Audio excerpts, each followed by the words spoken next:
Praise the Lord. परमेश्वराची स्तुती असो.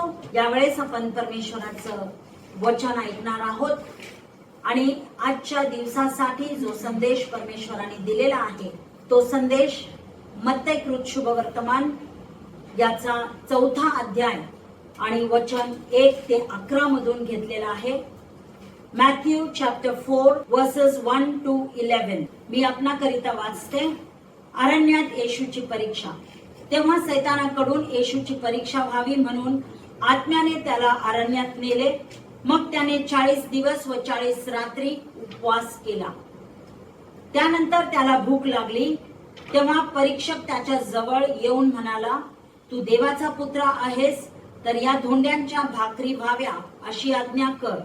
परंतु त्याने उत्तर दिले की मनुष्य केवळ भाकरीने नव्हे तर परमेश्वराच्या मुखातून निघणाऱ्या प्रत्येक वचनाने जगेल असा शास्त्रलेख आहे. मग सैतानाने त्याला पवित्र नगरीत नेऊन मंदिराच्या शिरोभागी उभे केले आणि त्याला म्हटले, तू देवाचा पुत्र आहेस तर खाली उडी टाक, कारण असा शास्त्रलेख आहे की तो आपल्या दूतांना तुझ्याविषयी आज्ञा करील आणि तुझा पाय धोंड्यावर आपटू नये म्हणून ते तुला हातावर झेलून धरतील.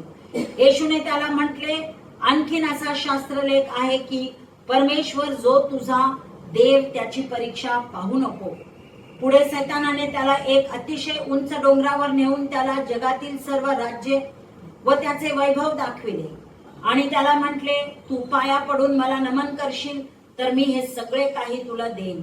तेव्हा येशू त्याला म्हणाला, अरे सैताना, चालता हो, कारण असा शास्त्रलेख आहे की परमेश्वर तुझा देव याला नमन कर, हा व केवळ त्याचीच उपासना कर. मग सैतान त्याला सोडून गेला आणि पहा, देवदूत येऊन त्याची सेवा करू लागले. परमेश्वर वाचलेले वचन आपणासाठी आशीर्वादाचं करो.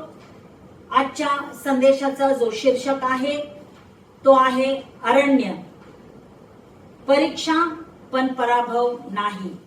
The wilderness tested but not defeated. Hallelujah. तर अरण्याचा एक उद्देश असतो प्रियानो.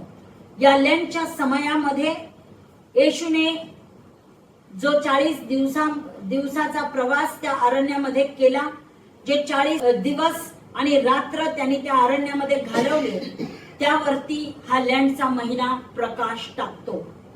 आणि अरण्य म्हटलं तर ती शिक्षा नाही, तर अरण्य म्हटलं तर ते तयारीचा तो काळ आहे.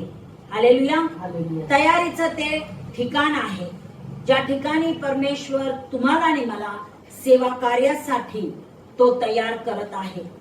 आणि प्रभू येशू ख्रिस्ताची सार्वजनिक सेवा कार्य, पब्लिक मिनिस्ट्री सुरू होण्याआधी त्याला अरण्यामधून जावं लागलं.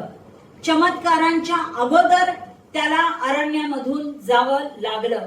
आणि गर्दीमध्ये येण्यापूर्वी, लोकसमुदायामध्ये येण्यापूर्वी त्याला अरण्याचा अनुभव जो आहे तो घ्यावा लागला. पण बरेच लोक असे आहेत की त्यांना सेवा कार्य करायचं आहे पण त्यांना अरण्याचा अनुभव हा नको असतो. अरण्या विना सेवा कार्य त्यांना पाहिजे असतं. पण परमेश्वर अशा प्रकारचे लपलेले जे हंगाम आहेत ते तुमच्या आणि माझ्यासाठी त्यांनी लपवून ठेवलेले आहेत. त्या अरण्याचा अनुभव तुम्हाला आणि मला मिळावा यासाठी की आम्ही ज्यावेळेस सार्वजनिक आम्हाला ज्यावेळेस विजय मिळेल त्या सार्वजनिक विजयासाठी आम्हाला आकार देण्याकरिता अशा प्रकारचे अनुभव परमेश्वराने तुमच्या आणि माझ्यासाठी ठेवलेले आहेत. हालेलुया. आणि म्हणून सर्वप्रथम आम्हाला या शास्त्र भागामधून हे समजून घ्यायचं आहे की आत्मा अरण्यात घेऊन जातो. हालेलुया. पवित्र आत्माच तुम्हाला आणि मला अरण्यात घेऊन जातो. आणि या मत्तई 4थ्या अध्यायामध्ये 1ल्या वचनामध्ये असंच लिहिण्यात आलेलं आहे, तेव्हा सैतानाकडून येशूची परीक्षा व्हावी म्हणून आत्म्याने त्याला अरण्यात नेले. काळजीपूर्वक या वचनाकडे लक्ष द्या. आत्म्याने येशूला अरण्यात नेले असं वचन तुम्हाला आणि मला सांगतं. येशूचं अरण्यात जाणं हे अपघाती नव्हतं. It was not by accident. हे काही येशूला पराभूत करण्याकरिता अरण्यात नेलेलं नव्हतं. It was not for his defeat. पण येशूला अरण्यात नेणं हे देवाची दैवी योजना होती आणि देवाची डिवाइन डिझाईन असल्या कारणाने देवाने त्याला अरण्यामध्ये घेऊन गेला. बऱ्याच वेळेस ज्या वेळेस आम्हाला अरण्याच्या अनुभवातून जावं लागतं त्यावेळेस कधी कधी आम्ही काही गोष्टी गृहीत धरतो. आम्हाला असं वाटतं की आमचं जीवन कठीण आहे आणि या कठीण जीवनामध्ये परमेश्वराने आम्हाला सोडून दिलेलं आहे म्हणून आम्हाला अरण्यातला अनुभव आम्हाला येत आहे. कधी कधी आम्हाला असं वाटतं की आमच्या जीवनामध्ये आमची परीक्षा होत आहे कारण आम्ही जीवनात चुकलो आहोत. आम्ही काहीतरी पाप आणि अपराध केलेले आहेत आणि म्हणून देवाने आम्हाला परीक्षेत काढलेलं आहे असं आम्हाला वाटतं. पण शास्त्र वचन तुम्हाला आणि मला सांगतं की आम्हाला पवित्र आत्माच आम्हाला अरण्यामध्ये तो घेऊन जातो. म्हणजे तो यासाठी तो तुम्हाला आणि मला तो घेऊन जातो की तुम्ही आणि मी त्या अरण्यामध्ये आम्ही गेल्यानंतर, त्या कठीण परिस्थितीमधून तुम्ही आणि मी गेल्यानंतर तुम्ही आणि मी विश्वासामध्ये मजबूत होणार. आमच्या आत्मिक जीवन जे आहे ते मजबूत होणार. त्याकरिता आम्हाला सुद्धा अरण्याच्या अनुभवातून जावं लागतं. आणि बायबलचा हा पॅटर्न आहे, नमुना आहे. आणि म्हणूनच आम्हाला पाहायला मिळतं की हे 40 दिवस आणि 40 रात्र फक्त येशूनीच उपवास प्रार्थना केलेली नाही, तर आम्हाला हे देखील पवित्र शास्त्र सांगतं की इस्रायल लोकांना ज्यावेळेस मिसर देशातून बाहेर काढलं कनान देशामध्ये नेण्याकरिता, त्यावेळेस त्यांचा इस्रायल ते कनान जो प्रवास होता तो फक्त 11 दिवसांचा प्रवास होता. पण परमेश्वराने त्यांना 40 वर्ष त्या अरण्यामध्ये फिरवून फिरवून फिरवून मग त्यांना त्या दुधामधाच्या प्रदेशामध्ये देव घेऊन गेलेला आहे. हालेलुया. त्यानंतर एलिया जो आहे त्याला सुद्धा 40 दिवस आणि 40 रात्र त्याला अरण्यामध्ये चालत राहावं लागलं. त्याला होरेब या ठिकाणी जायचं होतं पण 40 दिवस आणि 40 रात्र त्यांनी त्या अरण्यामध्ये घालवलेली आहे. पाऊल सुद्धा ज्या वेळेस त्याचं धर्म परिवर्तन झालं त्यावेळेस पाऊल बरीच वर्ष अरबस्थानामध्ये फिरत होता असं गलतीकरास पत्र याचा 1 अध्याय वचन 17 तुम्हाला आणि मला सांगतं. आणि म्हणून अशा प्रकारचा बायबलचा नमुना जो आहे तो तुम्हाला आणि मला पवित्र शास्त्रामध्ये दिसतो.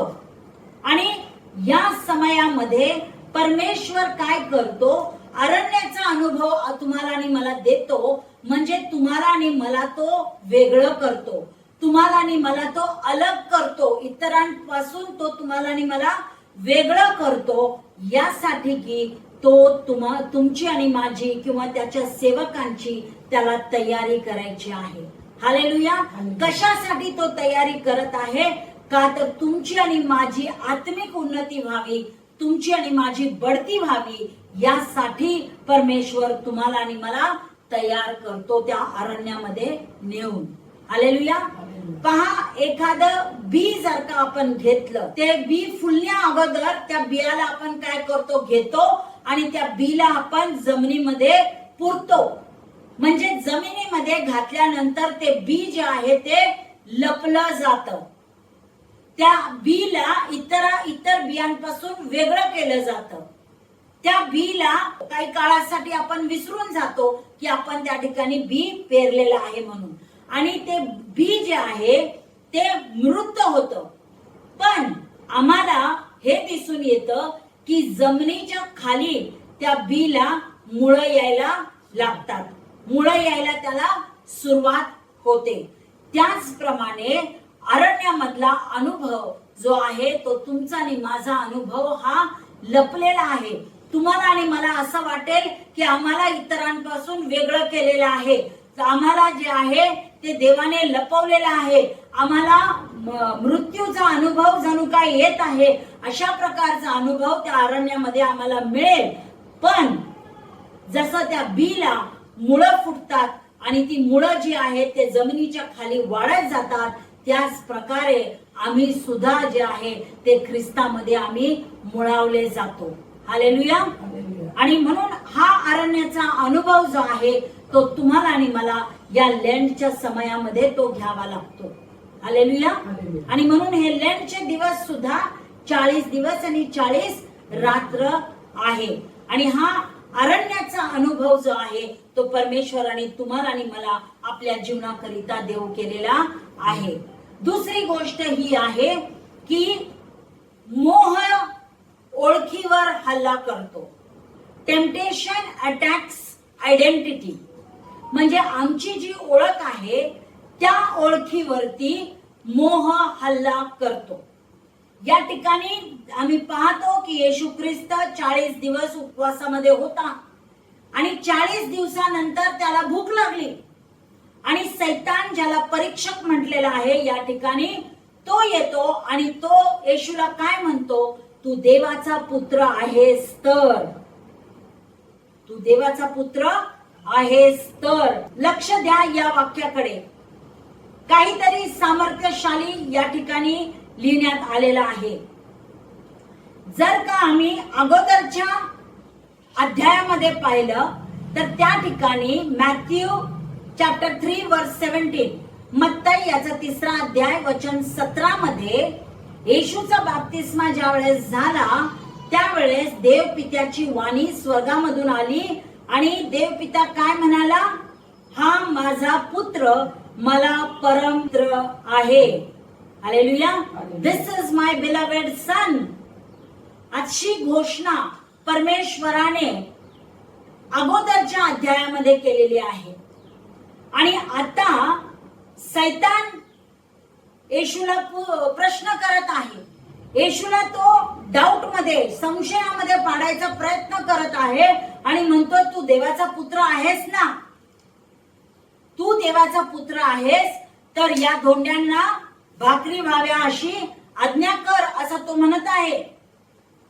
म्हणजे जी ओळख देवपित्याने दिलेली आहे, आता त्या ओळखीवरती सैतान हल्ला करत आहे आणि सैतान त्या ओळखीवरती हल्ला करून येशूला मोहामध्ये तो पाडायचा प्रयत्न करत आहे.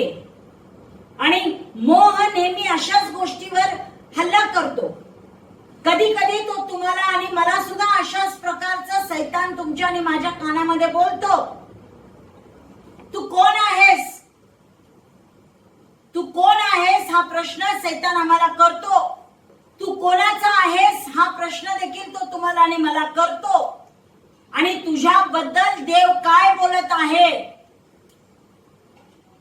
अशा प्रकारचं सैतान तुमच्या आणि माझ्या मनामध्ये अशा प्रकारचे प्रश्न तो विचारतो. तुम्हाला आणि मला तो गोंधळात पाडण्याचा प्रयत्न करतो. मोहामध्ये आम्हाला पाडण्याकरिता तो अशा प्रकारचा हल्ला तुमच्या आणि माझ्या आयडेंटिटीवर, आमच्या ओळखीवर तो करतो. आणि त्यांनी तेच या ठिकाणी येशू बरोबर करण्याचा प्रयत्न त्यांनी केलेला आहे. 3 प्रकारच्या मोहामध्ये पाडण्याचा प्रयत्न सैतानाने केला आहे.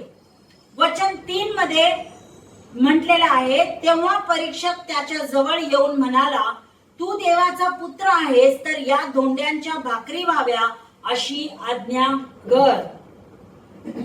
या ठिकाणी सैतान आता प्रभू येशू ख्रिस्ताला सांगत आहे की धोंड्यांच्या भाकरी तू कर. म्हणजे तुला भूक लागलेली आहे ना, तर आता तुझी भूक मिटवण्याकरिता त्याचा पुरवठा जो आहे तो तुलाच करायचा आहे. म्हणून तुला जी काही शक्ती परमेश्वराने दिलेली आहे त्या शक्तीचा तू वापर कर आणि या धोंड्यांना तू भाकरी होण्याची आज्ञा कर, असा हा सैतान जे आहे ते प्रभू येशू ख्रिस्ताला तो सांगत आहे. आणि धोंड्यांच्या भाकरी ज्या आहेत म्हणजे स्वतःचा पुरवठा करण्यासाठी तो स्वतःची सामर्थ्य वापरण्याकरिता येशूला तो मोहात पाडत आहे. म्हणजे तुमच्या गरजा तुमच्याच मार्गाने तुम्ही पुरवू शकता हे सैतानाला सांगायचं आहे. पण त्यासाठी येशूने त्याला काय उत्तर दिलेलं आहे? 4थ्या वचनामध्ये येशू म्हणतो, परंतु त्याने उत्तर दिले की मनुष्य केवळ भाकरीने नव्हे तर परमेश्वराच्या मुखातून निघणाऱ्या प्रत्येक वचनाने जगेल. हालेलुया.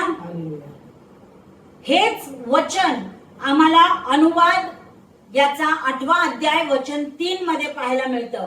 ड्यूट्रॉनॉमी चॅप्टर 8 वर्स 3 मध्ये सेम वर्स लिहिण्यात आलेला आहे. समान वचन त्या ठिकाणी पण आहे. तेच वचन हे मत्ती 4:4 मध्ये सुद्धा लिहिण्यात आलेलं आहे.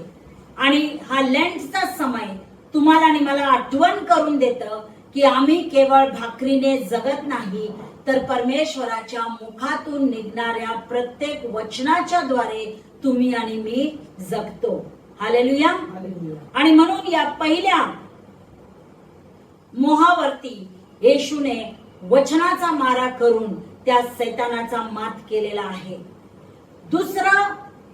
दुसरं जे मोह आहे ते आम्हाला 6व्या वचनामध्ये आम्हाला पाहायला मिळतं. दुसरा मोह जो आहे तो हा आहे की सैतान येशूला सांगतो मंदिरावरून खाली उडी टाक. मंदिरावरून खाली उडी टाक हे कशाला दर्शवतं? संरक्षणाला दर्शवतं. म्हणजे मंदिरावरून खाली तू जर का उडी टाकलीस तर तुझ्याविषयी देवदूतांना आज्ञा करण्यात येईल आणि ते देवदूत येऊन तुझं संरक्षण करतील असं त्या सैतानाला म्हणायचं आहे. आणि म्हणून 6व्या वचनामध्ये तो काय म्हणतो? आणि त्याला म्हटले तू देवाचा पुत्र आहेस तर खाली उडी टाक, कारण असा शास्त्रलेख आहे की तो आपल्या दूतांना तुझ्याविषयी आज्ञा करील आणि तुझा पाय धोंड्यांवर आपटू नये म्हणून ते तुला हातावर झेलून धरतील. हालेलुया. सैतान सुद्धा या ठिकाणी देवाच्या वचनाचा उल्लेख करत आहे. कारण पहिल्या मोहात पाडण्याचा प्रयत्न केला त्यावेळेस येशूने शास्त्र वचन वापरलेलं आहे. हे सैतानाला कळाल्यानंतर आता सैतान पहा देवाचं वचनच वापरून पुन्हा सैतान येशूला मोहात पाडण्याचा प्रयत्न करत आहे. आणि म्हणून सैतान सुद्धा म्हणतो की असा शास्त्रलेख आहे की तो आपल्या दूतांना तो आज्ञा करील आणि तुझा पाय धोंड्यावरती आपटू देणार नाही. हालेलुया. आणि म्हणून या ठिकाणी आम्हाला हे समजतं की सैतान प्रभू येशू ख्रिस्ताला म्हणत आहे की तू स्वतःला सिद्ध करून दाखव. Prove yourself. स्वतःला तू सिद्ध करून दाखव आणि या मंदिरावरून तू खाली उडी टाक. पण शत्रूच्या त्या सैतानाच्या मोहात येशू पडत नाही. तर या ठिकाणी येशू त्याला उत्तर देत आहे. येशू देवाची परीक्षा पाहावयास नकार देत आहे. पहा सैतान येशूला मोहात टाकण्याचा प्रयत्न करत आहे. येशूचं लक्ष स्वतःकडे वेधण्याचा प्रयत्न करत आहे. सक्तीचा परिणाम येशूला व्हावा याकरिता तो काय करत आहे? देवाकडून चिन्हाची मागणी तो करत आहे. पण या ठिकाणी येशू त्या गोष्टीला तो नकार देत आहे. हालेलुया. आणि येशू म्हणतो की परमेश्वर जो तुझा देव त्याची परीक्षा पाहू नको. 7व्या वचनामध्ये ते लिहिलेलं आहे वर्स 7 मॅथ्यू चॅप्टर 4 वर्स 7 की परमेश्वर जो तुझा देव त्याची परीक्षा पाहू नको असा शास्त्रलेख आहे. आणि म्हणून येशूची इच्छा नव्हती की देवाची परीक्षा त्यांनी पाहावी म्हणून त्या गोष्टीसाठी तो नकार देत आहे. पहा प्रियानो, देवावरती ज्या वेळेस आम्ही विश्वास ठेवतो तर तो विश्वास आमचा विश्वासच असला पाहिजे. त्या देवावरती आमचा भरोसा असला पाहिजे. विश्वास हा एक खेळ नाहीये किंवा विश्वास हा एक प्रयोग नाहीये किंवा विश्वास देवाला परीक्षेत टाकण्याची ही एक कृती नाहीये. हालेलुया. आणि म्हणून येशू देवाला परीक्षात टाकण्यासाठी तो नकार या ठिकाणी देत आहे. तिसरा मोह या ठिकाणी जो आहे तो हा आहे की सैतान आता येशूला म्हणत आहे, तुला मी हे सर्व राज्य देतो, तू मला नमन कर. राज्यासाठी नमन कर असा तो म्हणतो. म्हणजे हे सर्व राज्य तुला देऊन तुला काय देणार? मी सामर्थ्य देणार. तुला मी सामर्थ्यशाली मी बनवणार. हालेलुया. हे सामर्थ्याला दर्शवतं. आणि म्हणून 9व्या वचनामध्ये सैतान त्याला म्हणतो, तू पाया पडून मला नमन करशील तर मी हे सगळे काही तुला देईन. हालेलुया. पण आता सैतान या ठिकाणी काय करत आहे माहिती आहे? येशूला सर्व महिमा देण्यासाठी एक शॉर्टकट देण्याचा प्रयत्न करत आहे. एक पटकन जाण्याचा मार्ग, सोपा मार्ग सैतान येशूला निवडून देत आहे. तो म्हणतो की सर्व हे वैभव मी तुला देईन, हे सर्व राज्य मी तुला देईन, फक्त तुला काय करायचं आहे? मला नमन करायचं आहे. म्हणजे सैतान या ठिकाणी हा प्रयत्न करत आहे येशूला सांगण्याचा की तुला ते वैभव वधस्तंभावरती गेल्यानंतर तुला ते मिळणार आहे. पण त्या वधस्तंभावरती जाऊन ते वैभव मिळवण्याच्या ऐवजी तू मला नमन कर, हे संपूर्ण राज्य, संपूर्ण वैभव मी तुला देईन. देवाची जी काही प्रभू येशू ख्रिस्ताबद्दलची योजना होती त्याला मध्येच थांबवण्याचा प्रयत्न या सैतानाने केलेला आहे. आणि येशूला जे काही वैभव मिळणार आहे ते शॉर्टकट मार्गाने येशूला मिळावं याचा प्रयत्न या सैतानाने केलेला आहे. आणि हा त्या सैतानाचा अंतिम मोह होता. सैतानाची इच्छा होती की दुःखाविना येशूला मुकुट द्यावा आणि त्यागाविना येशूला राज्य द्यावं. पण हे सर्व जे आहे ते येशूला मान्य नव्हतं. म्हणून येशू त्या सैतानाच्या मोहामध्ये पडला नाही. त्याच्या उलट येशूने काय केलेलं आहे तर येशूने आज्ञा पालनाचं ची निवड केलेली आहे. जी आज्ञा त्याला देवपित्याने करून या भूतलावरती पाठवलं होतं त्या आज्ञेचं पालन येशूने केलेलं आहे.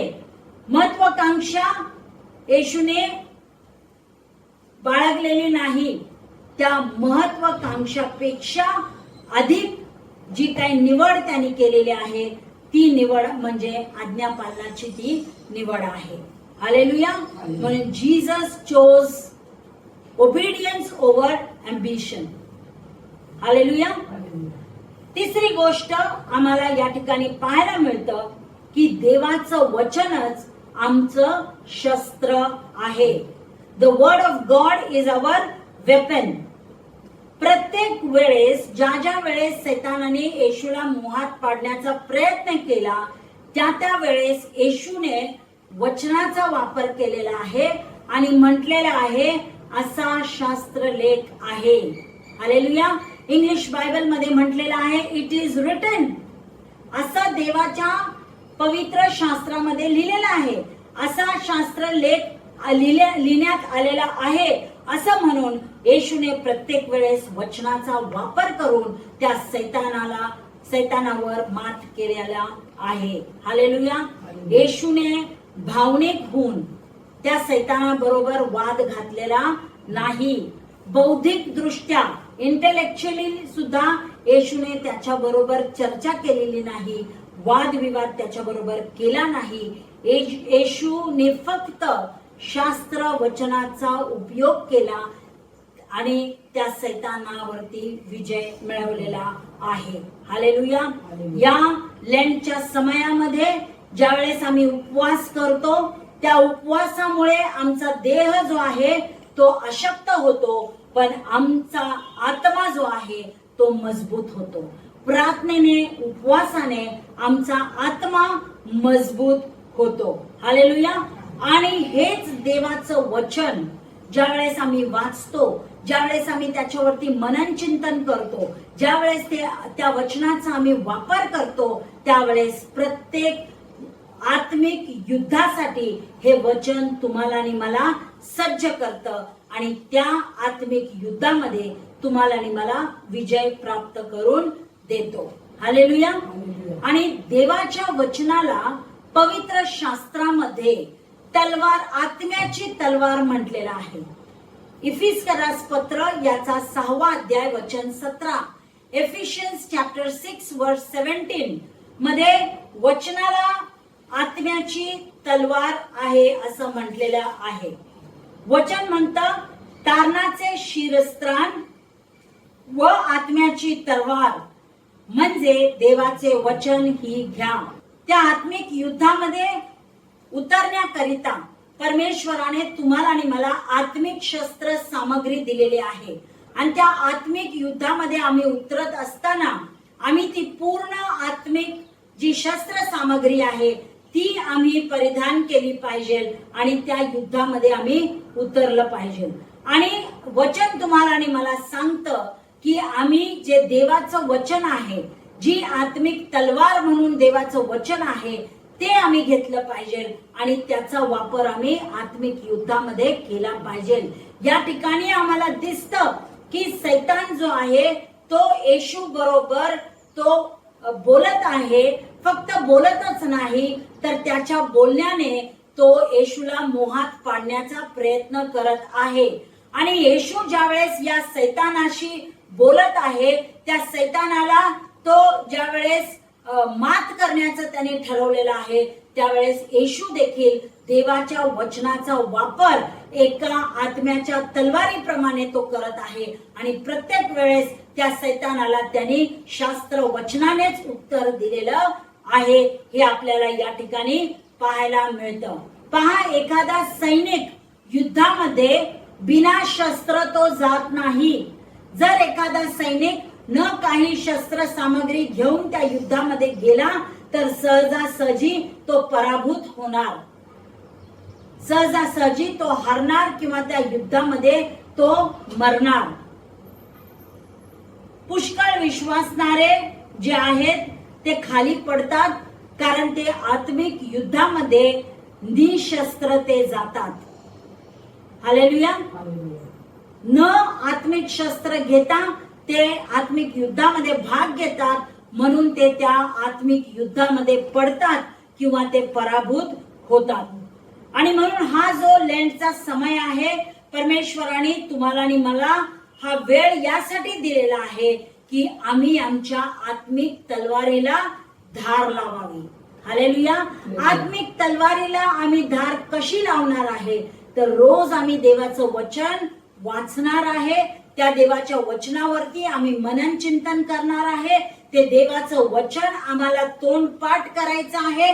ते देवाचं वचन आम्हाला आमच्या मुखातून बोलायचं आहे. त्या वचनावरती आम्हाला उभे राहायचं आहे. आणि ज्या ज्या वेळेस आम्ही आत्मिक युद्धामध्ये आम्ही जाऊ त्या वेळेस त्या वचनाचा वापर करून आम्हाला त्या सैतानावरती हल्ला करून त्याला आम्हाला पराजित करायचं आहे आणि स्वतःला विजयी करून घ्यायचं आहे. हालेलुया. चौथी गोष्ट या शास्त्र भागामधून तुम्हाला आणि मला हे समजते की परीक्षेत आम्ही पडल्यानंतर आमच्यामध्ये शक्ती निर्माण होते. Testing produces strength. हालेलुया. परीक्षेमध्ये पडल्यानंतर शक्ती निर्माण होते.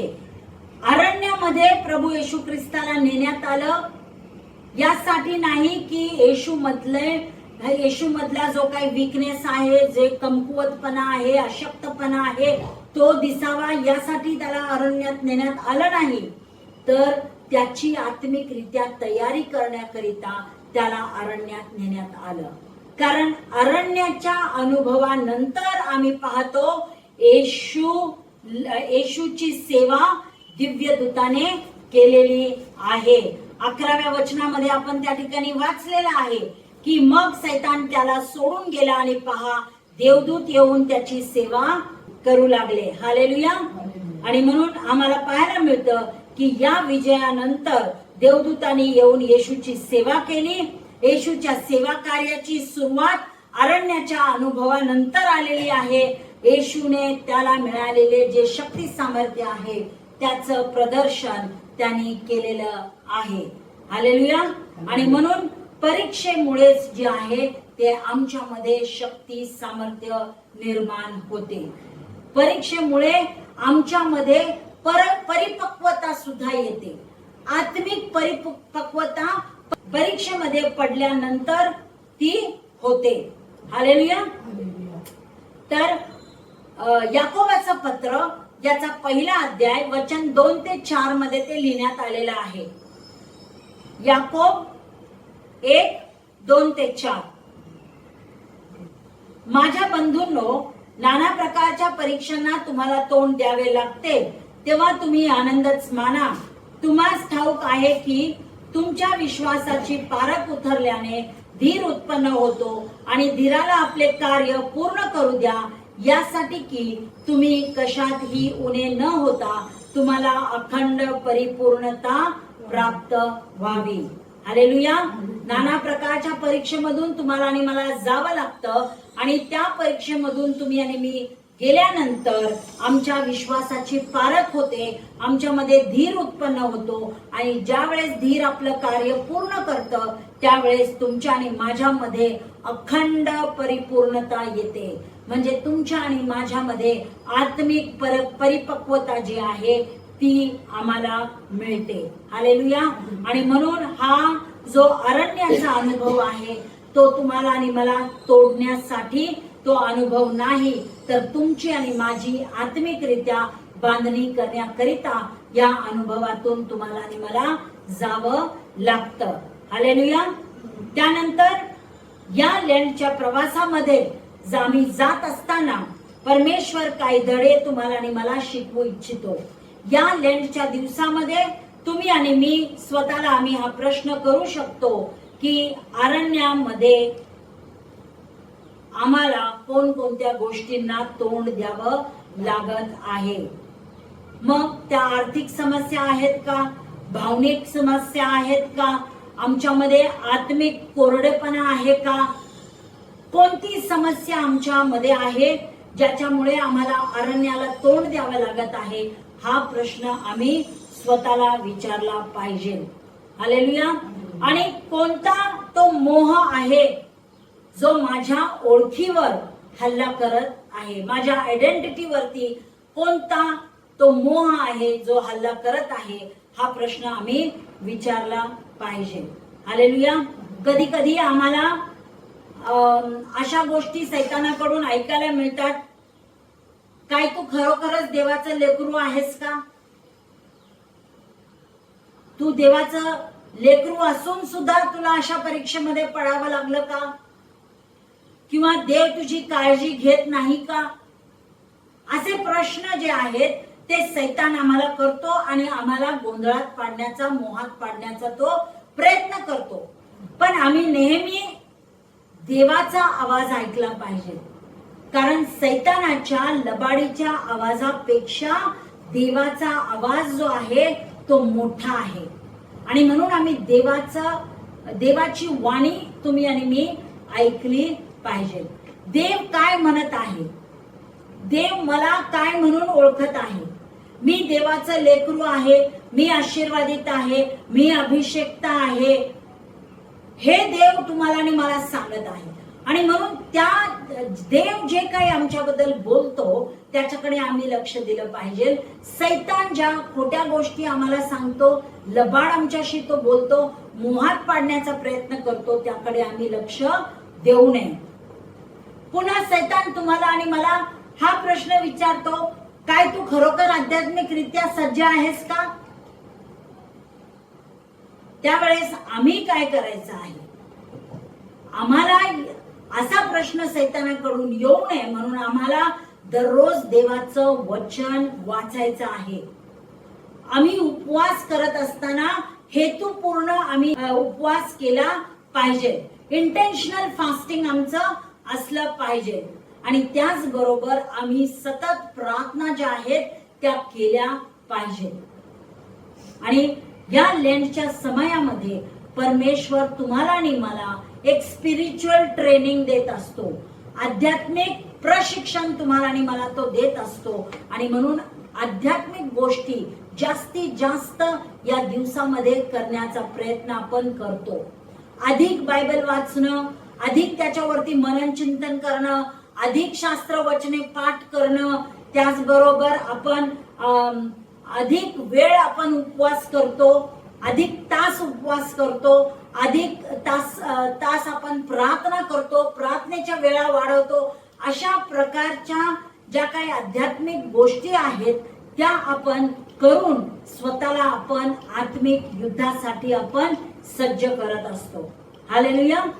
आणि शेवटची गोष्ट या ठिकाणी ही तुम्हाला आणि मला सांगते की अरण्याचा अनुभव तुम्ही आणि मी घेत असताना तुम्ही आणि मी एकटे नाही. We are not alone.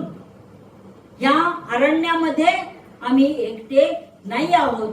परमेश्वर तुमच्या आणि माझ्या बरोबर तो आहे.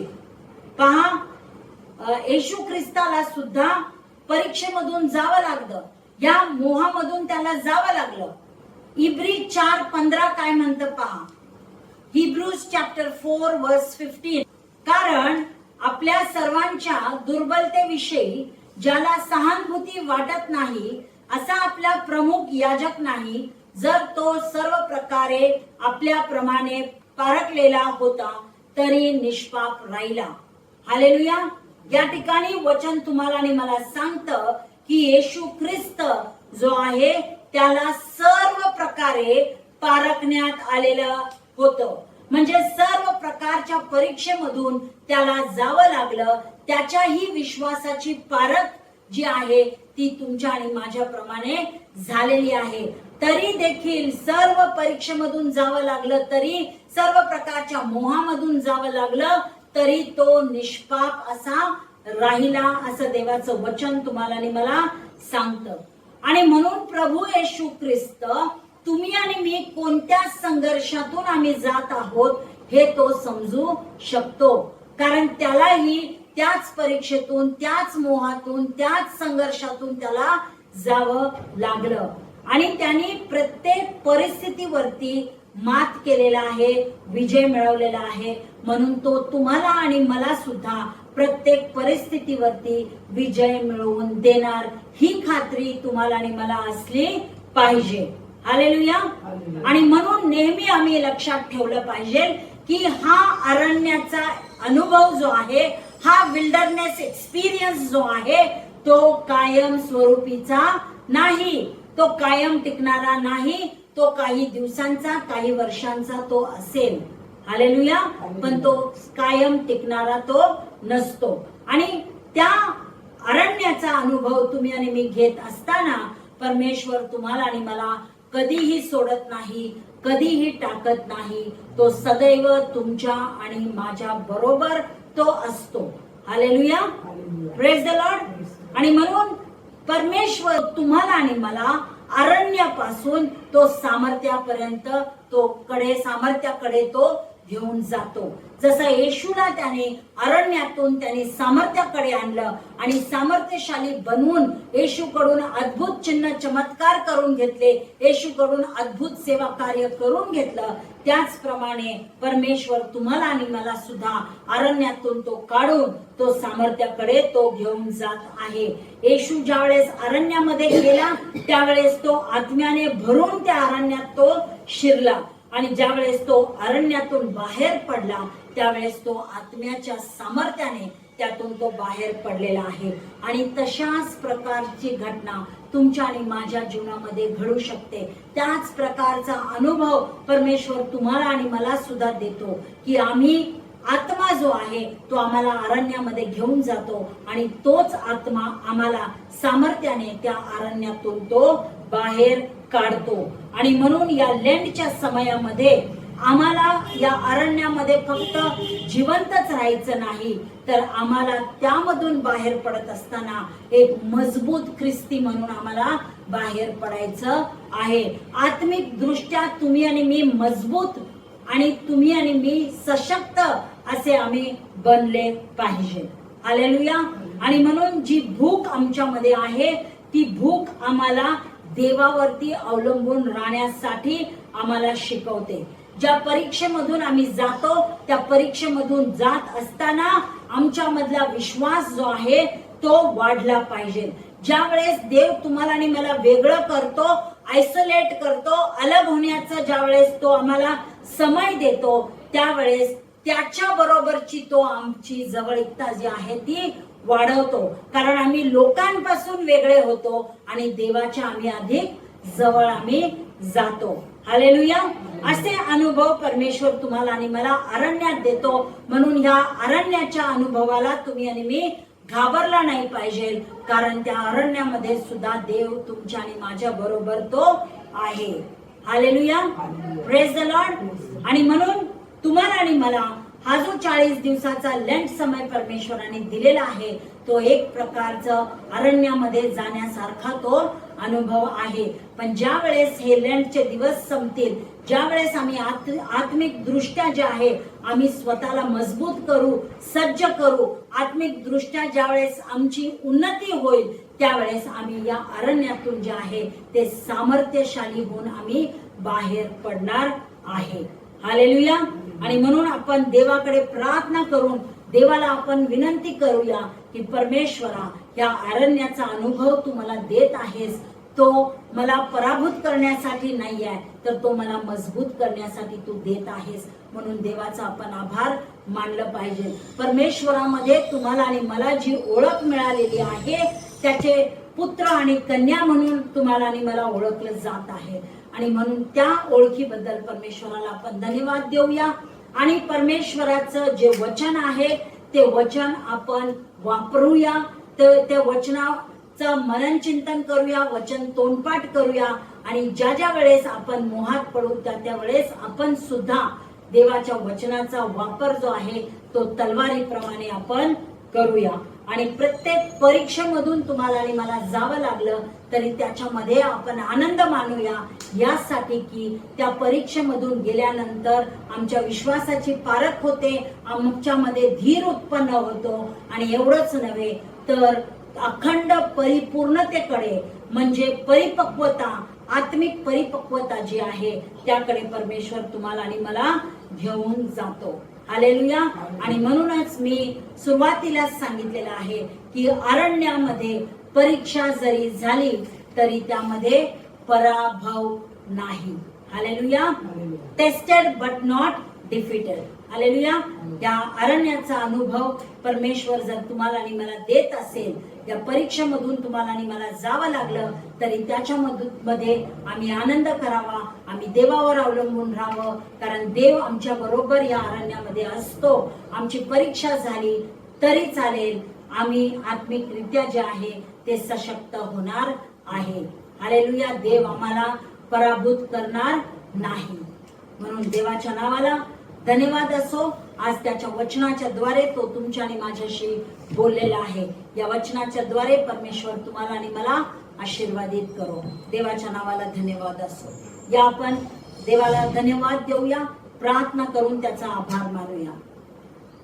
स्वर्गीय पित्या, येशूच्या नावामध्ये आम्ही तुझ्या चरणाजवळ लीन आणि नम्र होऊन येतो. आणि प्रभू, आजच्या या वचनाबद्दल आम्ही तुझ्या नावाला धन्यवाद देतो. होय प्रभू, दयाळू परमेश्वरा, अरण्यातून जाण्याचा अनुभव तू प्रत्येकाला देतोस प्रभू. यासाठी नाही की त्या अरण्यामध्ये आम्ही आमचा पराभव व्हावा, पण यासाठी की प्रभू त्यामध्ये जरी आमची परीक्षा झाली तर त्यामधून प्रभू, त्या परीक्षेमधून आमचा विजय व्हावा, याकरिता प्रभू तू असे अरण्याचे अनुभव आम्हाला देतोस. त्याबद्दल आम्ही तुझ्या नावाला धन्यवाद देतो. प्रभू, अरण्याच्या अनुभवामधून जात असताना प्रभू तू आमच्या सोबती संगती तू आहेस. आणि प्रभू, तू आम्हाला कधीही सोडलेलं नाहीस, कधीही टाकत नाहीस. त्याबद्दल आम्ही तुझ्या नावाला धन्यवाद देतो.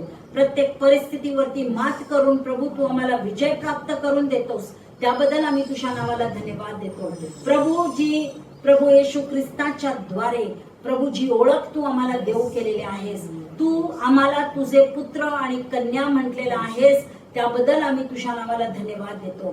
जो पुत्र कन्या तुझे लेकरं होण्याचा अधिकार तू आम्हाला देऊ केलास, त्याबद्दल प्रभू आम्ही तुझ्या नावाला धन्यवाद देतो. आम्ही तुझी स्तुती करीतो. प्रभू, जरी सैतानाने आम्हाला परीक्षेमध्ये पाडण्याचा प्रयत्न केला, वेगवेगळ्या प्रकारच्या मोहामध्ये पाडण्याचा प्रयत्न केला, तरी देखील प्रभू तुझं वचन आम्ही आत्मिक तलवारीप्रमाणे ते वापरावं आणि त्या सैतानाचा आम्ही मात करावा, याकरिता प्रभू तू तुझ्या आत्म्याच्या द्वारे आमचं सहाय्य कर, अशी मी तुझं प्रार्थना आणि विनंती करते. आज या वचनाच्या द्वारे प्रभू तू आमच्याशी बोललास, तू आमची आत्मिक दृष्ट्या प्रभू तू उन्नती तू आमची करत आहेस, त्याबद्दल आम्ही तुझ्या नावाला धन्यवाद देतो. येशूच्या नावात प्रार्थना केली म्हणून तू ऐकते. आमेन आमेन.